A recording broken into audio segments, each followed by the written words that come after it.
Seed Lovers, atong episode 2 ug doon na tay bisita karon mga bata.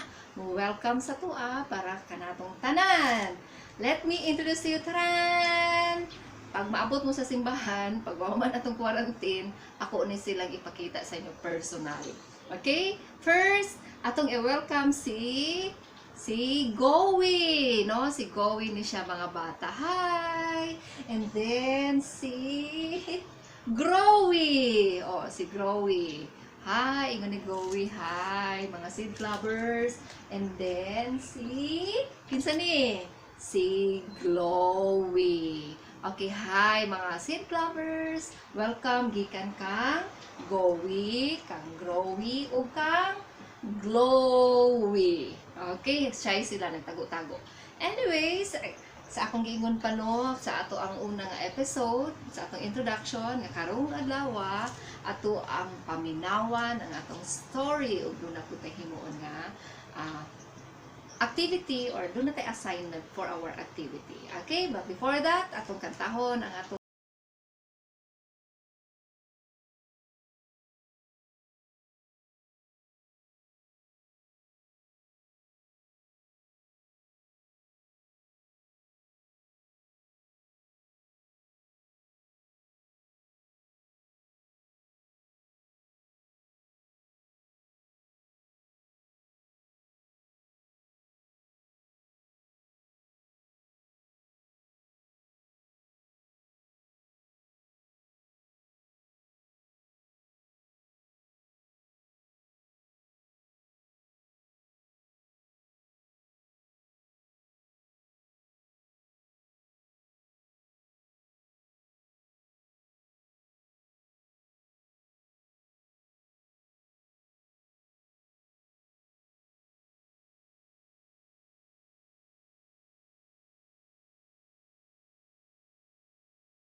song, ang ato ang Timbers. Can you still remember atong Timbers mga bata?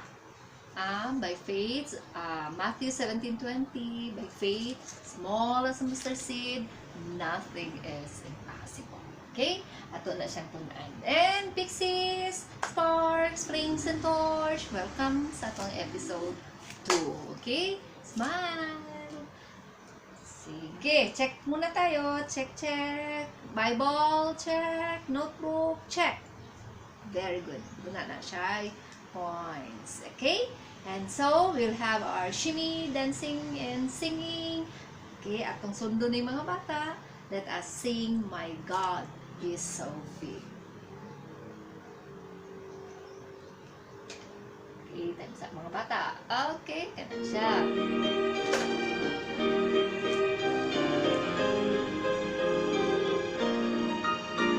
My God is so big, so strong and so mighty, there's nothing my God cannot do. My God is so big, so strong and so mighty, there's nothing my God cannot do. The mountains are His, the rivers are His, the stars are His handiwork too. My God is so big, so strong and so mighty, there's nothing my God cannot do.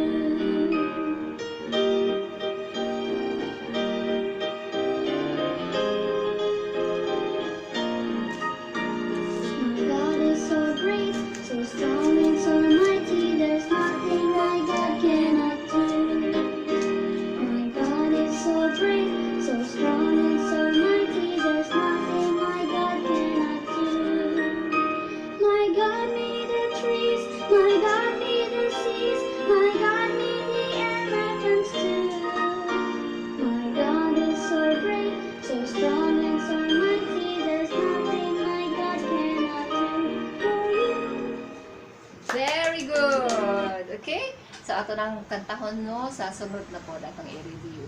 So, it's story time mga bata. Don't forget your notebook, don't forget your Bible para sa ato ang story. Okay? As ato ang giano last time no, The Greatest Escape. So karon nganong duna ta ing ani tungod kay di man ta kagawas. Di punta ka ato sa church para sa atong Sunday school, para sa atong Save Club worship. Kay ngano man, we have to stay at home, no? Sa balay lang. Na atay going ingon nga quarantine kay tungod aning COVID-19 na crisis. Dili lang diri sa Digos, dili lang diri sa Pilipinas, but sa tibuok kalibutan kay di man nato ni makit-an. Una ron mga bata na magpuyo gyud ta sa balay. Pero kasagaran ang mga tawo karon tan-awa ra gud sa ilahang gibati, nahadlok sila mga bata. Usa man nato pag-escape ani nga di man nato makita ang virus, ang COVID, ing anak no. So dunay mga kahadlok. Pero mga bata karon nga hapon ato ang tun-an nga duna tay Dios nga dako, kasi unsa pa na nga kadako sa problema, unsa pa kana kadako nga mga threat. Our God is so big, so strong, and so mighty. Okay? So karon ang atong story may tungod sa ingon panako title The Greatest Escape. No, sa una nga panahon nakita nato no sa ato ni mabasahan diha sa Exodus, dunay mga katawan giinganlan og mga Israelitas. O sa ilhapang panahon mga Hebrewanon. Ang nahitabo niini mga bata, no, kaila magyuta ni Joseph, katong bata pa siya, gibaligya siya dito sa Ehipto, and to make the long story short, nahimo siyang second in command ni Pharaoh. Sa panahon ni Ana, dunay kagutom nga nahitabo, dili lang sa Ehipto, pero naabot pa hangtod sa Kanaan, diin ang ihang pamilya nga nagpuyo. So ang nahitabo, no, gigamit sa Ginoo si Jose para ma-save ang ihang panimalay. And so, kay ang Ehipto man ang dunay pagkaon, ang iyahang pamilya, iyahang gidala dito sa Ehipto. Now, dito sa Ehipto, sa Egypt, mga bata, nagpuyo ang mga Hebrewanon or commonly known as mga Israelitas, mga Israelites. Kung dito, nagpuyo sila sa kalugay, gud kaayo nga panahon, until such time nga naabot ang usa ka Pharaoh nga wala na kaila ka Joseph, wala na kaila sa Ginoo ni Joseph sa mga Hebrewanon, ug siya mantas kaayo nga paraon. No, luoy kayo ang mga Israelitas, gihimo niyang mga slaves. Kung mga slaves ani mga bata, wala gid sila katungod. Istorya na ang ilaha lang mao nga mahimo silang property sa Pharaoh. Mas unsay suguon, mas ipatyon sila kala. Luoy kay sila mga bata, no. Unya didto sila kung una-unaon lisod kay mo iskapo kay nganong gamhanan kaayo ang paraon, gamhanan kay Ehipto, no, ana. And then ang ilang ginawa ang gibuhat sa ilaha, patrabaho ingana luoy kayo ang mga Israelites. So niini nga panahon, no, dungog ang Ginoo sa mga hilak sa iyang mga katawhan ug iyang gigamit si Moses, no, through a burning bush. Iyang gitawag si Moses nga mamahimong magdala, mahimong leader sa mga Hebrewanon nga nahimong sulugoon dito sa Ehipto. Ug unya mga bata sa pag-istorya, no, sa atong mabasa diha sa Exodus, si Moses usa giubanan sa igsoon nga si Aaron, ug sila nangadto dito sa Ehipto. Isip usa ka sign, one of the signs nga siya sinugo sa Dios. Kinundog tanong atong story, no, nga si Moses ay ahang sungkod nahimo og kanang bitin. Unya kaning si Pero do na muna siya mga salamangkero, no, naghimo po sila bitin. Pero ang bitin gikan sa sungkod ni Moses o sa gibuhat, gipakita ang gamhanan gyud ang Ginoo ni Moses, gikaon ang mga bitin naghihimo sa salamangkero ni Pero. So kato pa lang na gipakita na sa Ginoo nga gamhanan siya. Ug ingon ni Moses kay Paraon, ingon among Ginoo nga gamhanan, Ginoo sa tanan, sa yuta, sa langit ug sa yuta, nga pagawason ang mga Hebrewanon kay gusto sa Ginoo nga mosimba kaniya sa ingani sa yuta nga gisaad. Pero kahit kay kasing si Paraon mga bata. Musa nagpadala ang Ginoo og mga hampak plagues, no? Pareha sa COVID, no? Pandemic, no? Nga hala hastag yun ka makalilisang. Nagpadala ang Ginoo og kanang true kay Moses, no? Pag ano ni Moses sa River Nile o sa nahitabo, hala ang tubig o ang suba nahimo dugo, no?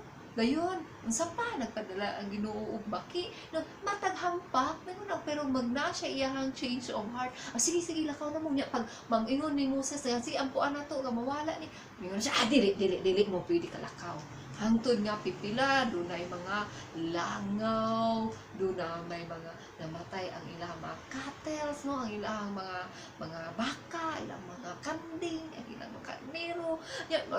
Sige, pwede na mo makalakaw. Pero pag ampo na po ni Moses nga, hala, mga wala na po ito hampak. Iyon na po si Pharaoh nga, dili, pabilin mo og nagkalisod ang kinabuhi sa mga Hebrewanon o sa mga Israelitas. Naputoy tayo, nagpadala Ginoo bukol.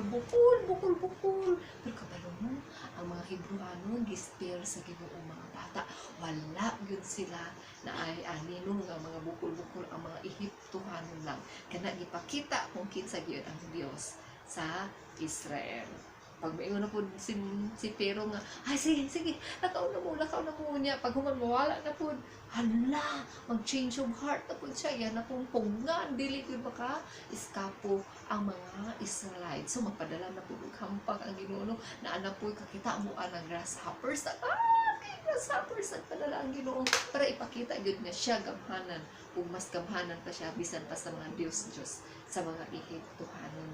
Pero kana lagi no pag ingon na nga pag wala na po ampo na po si Moses sa Ginoo nga walaon, hala di na po siya mo sugot o gani usa ka ano no nga hampak kabalo mo naay time nga ang mga Ehiptohanon kaagi sila o kangit-ngit sa ilahang dapit.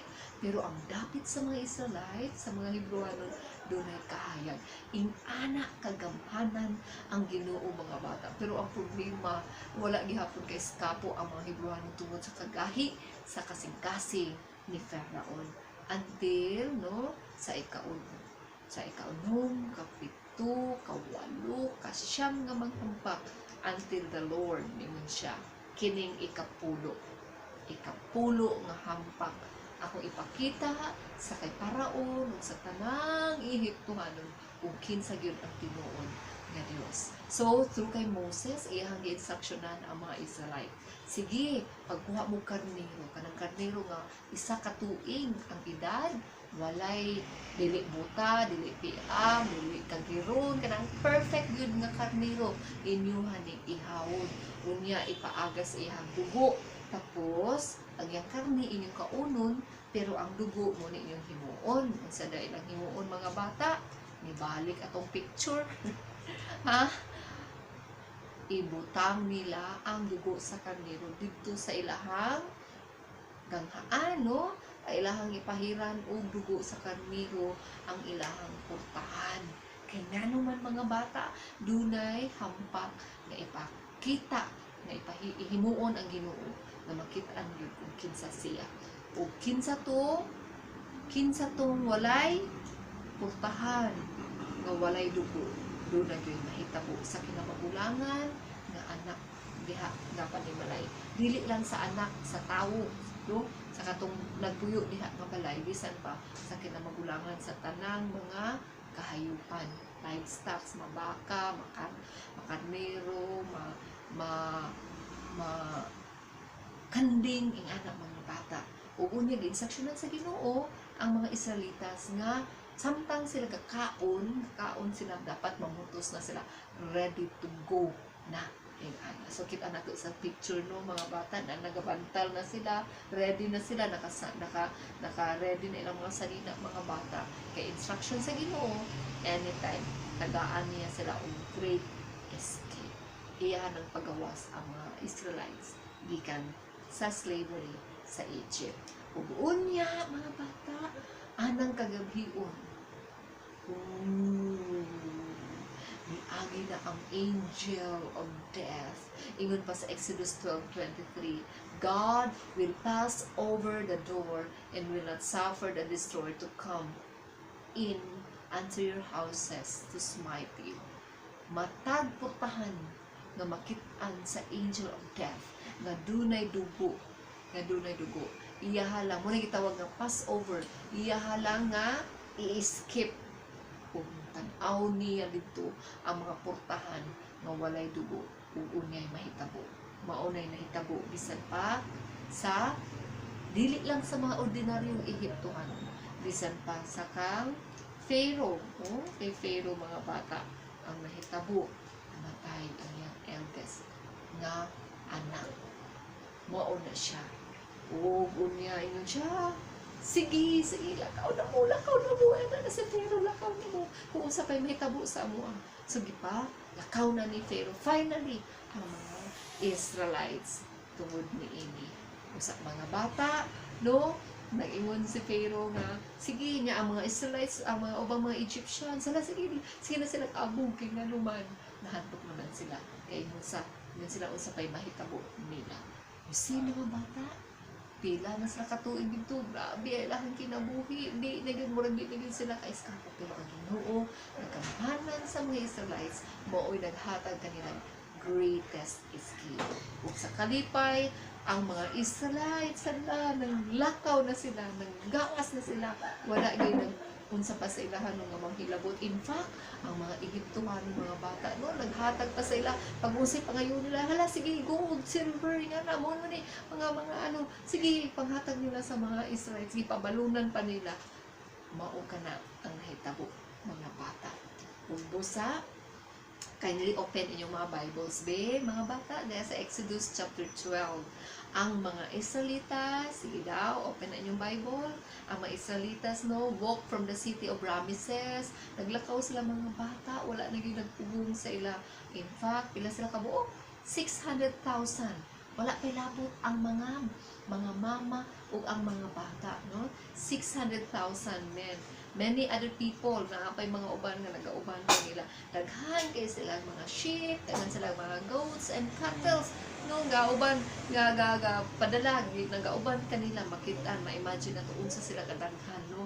Lisod kay mag-iskapo yung anak kadaghan, pero ang Ginoo naghatag og pamaagi because unsa man tungod atong sa ikapulo nga plane, tungod sa dugo nga naa sa ilahang portahan, walay namatay kanila apan nag-skip lang ang angel of death passed over.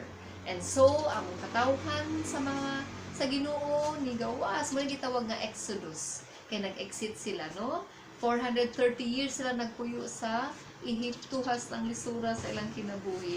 And on that night, sa gisulti diha sa verse 42, basahan mga bata, on that night the Lord kept watch over them, kept watch for them. And on the same night, muni nga gisaulog sa mga Israelites ang ilang gitawag nga Passover feast. Kay gitagaan sila sa Ginoo, gitagaan sila og chance, gitagaan sila greatest escape gikan sa Ehipto ngadto sa padulong na gyud sila sa promised land, ug ang Ginoo nagkauban kanila. Yes! Unsa may atong lesson nga atong matun-an niini nga story mga bata. Una, atong hinumduman nga atong Ginoo gamhanan. Kaning COVID, murag wala ta iskapo, no? Dili na ta sa balay, kay magugod na mo gawas to. Siguro sa atong balay, isa lang makagawas, siguro mo palit lang o pagkaon. Pero mga bata, maabot ang panahon. We are COVID-free because ang Ginoo nga atong giampuan. Kita mahimo unsa man kag gawas nun ani siya gyud ang maghatag og pamaagi. Kita maluwas bisan pa niini nga virus, siya ang mohatag kanato og kadaugan nga di ra gyud ta mahadlok because he is all powerful. Liman ka sa mga Israelites, bila sila katuig dito, lisod kay sila makagawa sa kadaghan nila, lisod kay mo iskapo may nagtisa no, pero ang Lord has given them victory. Ikaduha na to nga lesson mga bata, ang atong Ginoo mo'y ato ang manluluwas. Don't ever forget this. Sama nga ang mga Israelites no tungod sa dugo sa ilang putahan nga wala jud nahitabo kanila ni skip lang ang angel of death no. Si Kristo pinaagi sa iyang dugo. When He hung on the cross, nagpaaga siya siyang dugo, mga bata, Jesus Christ, for those who believe in Him. Dili gyud maadto sa impyerno, dili gyud malaglag, pero they will have everlasting life. John 3:16, ato nang hinumduman mga bata, spiritually kita, kung nag-receive ta kaniya, doon na tayo dugo ni Kristo. Ang atong himuon mao atong relationship with the Lord no sa atong panahon karon ato agyo siya kawaton sa atong personal nga Ginoo ug maniliwas ug ang atong memory verse Romans 8:31 basaho na to Romans 8:31 if God be for us who can be against us the greatest escape maskin pag-unsa na kadalanghanan na maskin unsa pa nang COVID diha maskin unsa pa ato bangon ang Ginoo muhatag yun nato og way out because if God is for us who can be against us wala gyud maskin kinsa nga makababag tungod atong Ginoo gamhanan siya lang gyud ang labaw sa tanan. Okay? So, don't forget, kung sa gani atong lesson mga bata, number 1, atong Ginoo gamhanan. Samang sa iyang buhat sa mga Israelites, iyang gipagawas, pinagi siyang gahom. Ikaduha, ang atong Ginoo manluluwasan, don't forget, muna siya ginahanglan yun nato, guys. Atong dawaton si Jesus Christ and have this personal relationship with Him.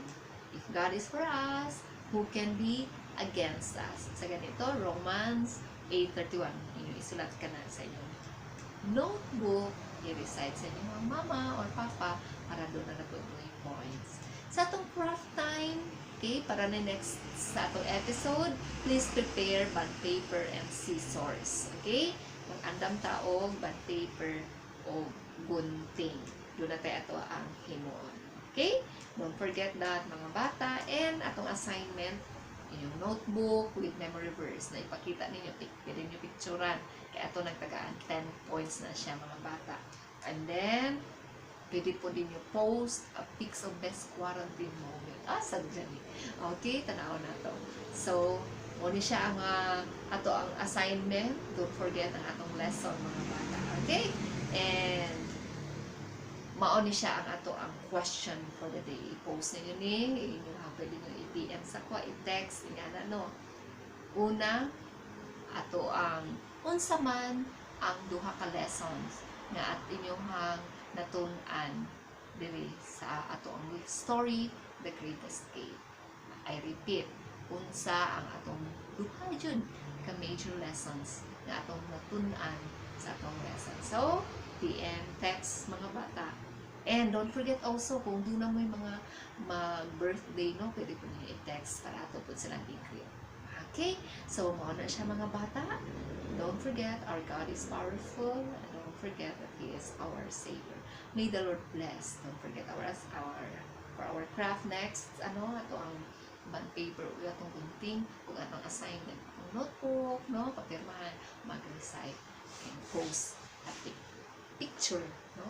Sige. So, God bless everyone, and may the Lord bless each one. Stay safe, and we declare blessing in the name of Jesus.